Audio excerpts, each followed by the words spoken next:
JL camp में उम्मीदवारों की पहली सूची कब आ रही है भैया? रही भाई, देखिए आपको पता है कि जिनको दावेदारी करनी थी विधानसभा चुनाव लड़ने को लेकर के उन लोगों ने आवेदन किया था।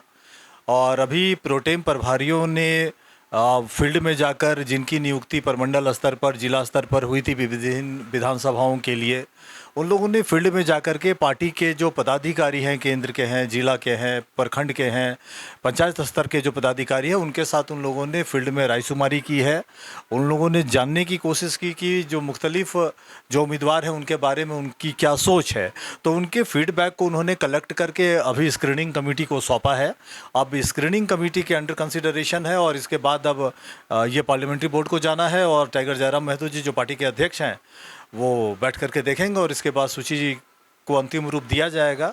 एक अंदाज हम लोग ये लगा रहे हैं कि ये सारे प्रोसेस में 4-5 दिन का और समय लगेगा, यानी कि जो फर्स्ट वीक ऑफ सितंबर है उसमें पहली सूची संभावित है। जेएल कैंप पार्टी क्या सोच रही है? जो मुझे ऐसा लगता है कि बहुत सारे नए लोग जेएल कैंप पार्टी से जुड़ रहे हैं टिकट की वजह से। पार्टी इन लोगों पर क्या सोच रही देखिए, जहाँ तक पार्टी में नए लोगों के आने का प्रश्न है तो ये तो अच्छा है कि पार्टी मजबूत हो रही है, नए लोग आ रहे हैं, पार्टी को समृद्ध कर रहे हैं।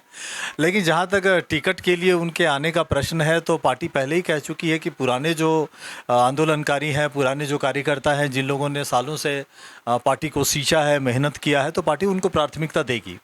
उनके बाद अगर टिकट बचेगा तो नए लोगों पर पार्टी दांव खेलेगी, लेकिन नए लोग बहुत ज़्यादा टिकट की उम्मीद ना करें, पुराने लोगों को प्राथमिकता देगी। और उसके बाद अगर कहीं संभावना ऐसी बनती है तो निश्चित तौर पे नए लोगों को भी मौका दिया जा सकता है। ऐसा है नहीं है कि उनकी संभावना को रूल आउट करेगी पार्टी, लेकिन वो जगह देख करके तय होगा। मान लीजिए कि कोई ऐसा क्षेत्र है जहाँ कार्यकर्ता कमज़ोर है हमारे, जहाँ संगठन कमज़ोर है, वहाँ अगर कोई सामाजिक कार्यकर्ता बड़ा चेहरा अगर है तो उनके ऊपर पार्टी जा सकती है, टिकट दे सकती है। बट उत्तरी छोटा नागपुर में जो 25 सीटें हैं, इन 25 सीटों में संभावना थोड़ी कम है, पुराने लोगों को ज़्यादा मौका मिलेगा। अच्छा भैया, कल तक कुछ लोग खास करके अमर बावरी के साथ में घूम रहे थे, फिर रहे थे। आज कहीं ना कहीं जेएल कैंप पार्टी के महत्वपूर्ण पदों पर है। इन लोगों की क्या मांगसा है कि पार्टी को आगे ले जाना है कि खास व्यक्ति को टिकट देकर कहीं ना कहीं पार्टी को? नहीं, जैसे आप कह रहे हैं कि कुछ लोग कल तक अमर बावरी जी के साथ घूम रहे थे और अभी पार्टी के महत्वपूर्ण पदों में हैं, तो उनका रोल क्या होगा टिकट के लिए। देखिए, इस तरह के लोगों के ऊपर पार्टी की नज़र है और पार्टी ने ऐसे लोगों को सर्विलांस पे रखा है। और पिछले दिनों भी कुछ हरकतें ऐसी हुई थी पार्टी के अंदर, तो लोग रडार पर हैं। कुछ लोग अगर ऐसा सोच रहे हैं कि पार्टी उन पे नज़र नहीं रख रही है या पार्टी के सर्विलांस पर वो नहीं है, तो ये उनकी गलतफहमी है। और हो सकता है कि आज पार्टी के महत्वपूर्ण पद पर है, लेकिन जिनकी निष्ठा संदेह के घेरे में है, जो लोग चतुर टाइप के लोग हैं, जो चालाकी कर रहे हैं, जो दलाल टाइप के लोग हैं, वो बहुत बड़ा रोल प्ले नहीं कर पाएंगे। टाइगर जयराम महतो को इतना हल्के में लेने की ज़रूरत नहीं है। वो आदमी परखने में, पहचानने में माहिर है।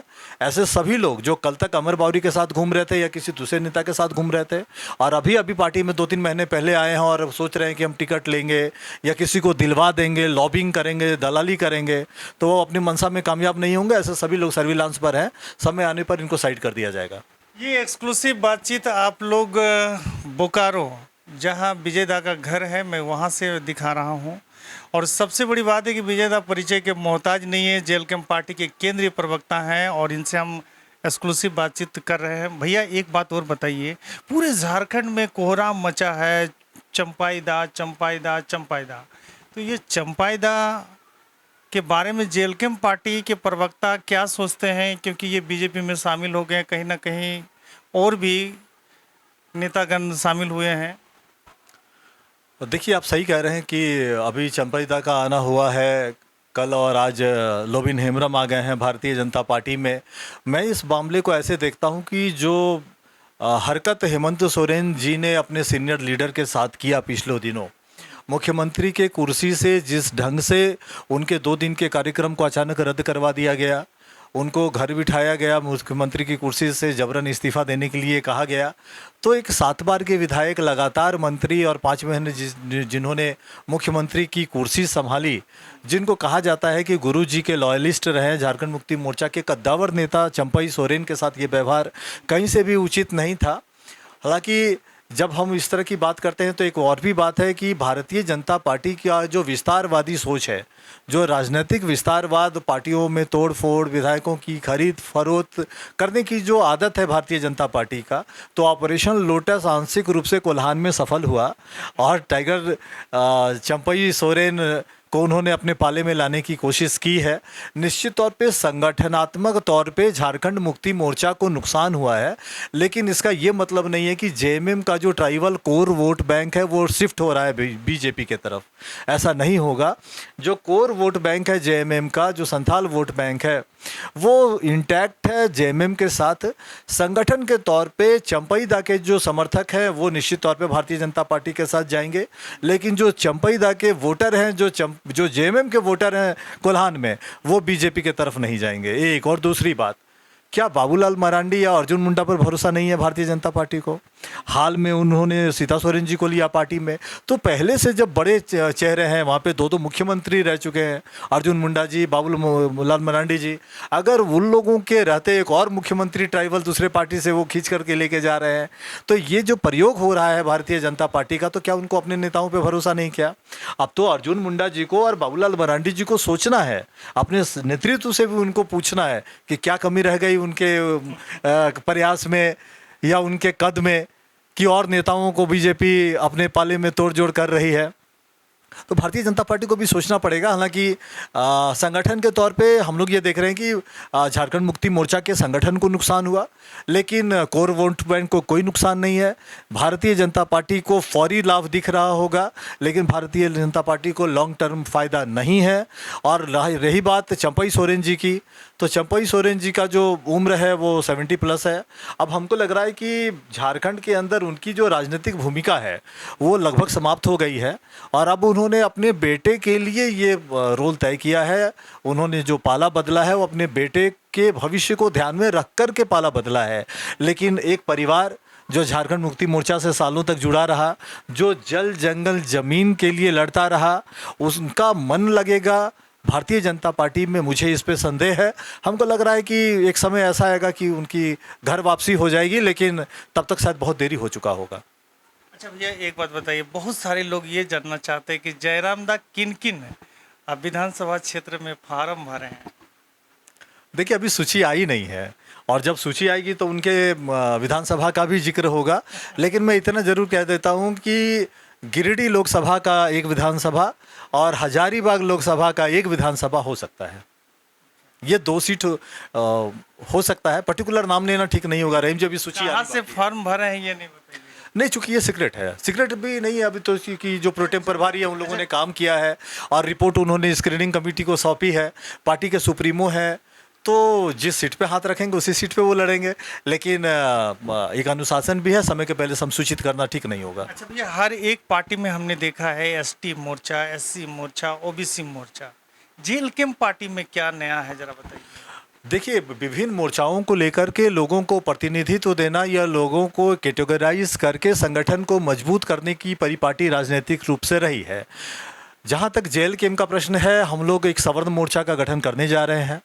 रहीम भाई, टाइगर जयराम महतो भी चुनाव के बाद कह चुके हैं लोकसभा के कि जिस ढंग से सवर्णों ने दिल खोलकर इनका समर्थन किया, तो हम लोग ये सोच कर चल रहे हैं कि सवर्ण मोर्चा का गठन किया जाए। और सवर्ण मोर्चा में जो 4 जातियां हैं, ब्राह्मण है, राजपूत है, भूमिहार हैं, कायस्थ जाति के जो लोग हैं, उनको एक प्लेटफॉर्म दिया जाए, झारखंड लोकतांत्रिक क्रांतिकारी मोर्चा से जुड़ने का, काम करने का एक आधार दिया जाए। और बहुत जल्द हम लोग प्रदेश लेवल पर एक सूची जारी करेंगे और प्रदेश लेवल पर कार्यकर्ताओं की नियुक्ति होगी सवर्ण मोर्चा के लिए। वो इसके बाद डिसेंट्रलाइज करेंगे इसको जिला स्तर पर, और हम लोग जो जनरल कास्ट के जो लोग हैं उनको पार्टी में स्थान दे करके विभिन्न पदों पर उनको नियुक्त करके, फिलहाल जो विधानसभा है उसमें कुछ लोगों को टिकट देकर, परिसीमन पे के बाद ज़्यादा संख्या में विधानसभा का टिकट दे करके हम लोग निश्चित तौर पर उनकी रचनात्मक और सक्रिय भूमिका राजनीति में और संगठन में तय करने जा रहे हैं।